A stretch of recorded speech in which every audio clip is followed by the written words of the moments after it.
সুপ্রিয় চাষি ভাইরা, আসসালামু আলাইকুম। আশা করি সকলে ভালো আছেন। দেশ এবং দেশের বাহির থেকে যারা আমাদের ভিডিওটি লক্ষ্য করতেছেন তাদেরকে জানাই অসংখ্য ধন্যবাদ। আজকে আলোচনা করব শতক প্রতি কার্প জাতীয় মাছের পোনা কত পিস ছাড়া যায়, এমন কি কি মাছ শতক প্রতি ছাড়া যায় সেই সম্পর্কে আলোচনা করব। এগুলো হচ্ছে অরিজিনাল সিলভার মাছের পোনা। তো বিশেষ করে সিলভার মাছের পোনা 2 থেকে 3 পিস শতক প্রতি দেওয়া যায়।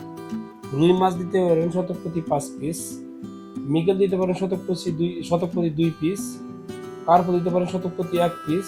এমনকি দেখা যাচ্ছে অন্যান্য কার্প জাতীয় মাছের পোনা আপনারা শতক প্রতি পানির গভীরতা মেনটেন করে আপনারা শতক প্রতি মাছগুলো ছাড়বেন। মাছের যদি ঘনত্ব বেশি হয়ে যায় তাহলে সেক্ষেত্রে মাছ বড় হবে না, এমনকি মাছ বাড়বে না। শতক প্রতি যত কম দিবেন সেক্ষেত্রে মাছের পোনাগুলো দ্রুত বড় হবে। এই মাছগুলো হাইডেন নিচেতে চাষ করা যায় না। যদি এয়ারোটল ব্যবহার করেন সেক্ষেত্রে আপনারা শতক প্রতি 30 পিস দেওয়া যাবে।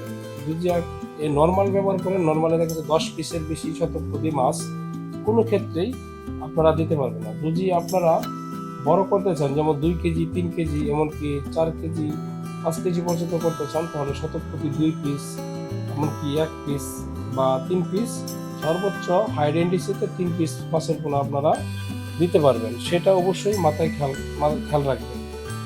তো সবাই ভালো থাকবেন। আজকে এই পর্যন্ত। শুভকামনা রইল। আল্লাহ।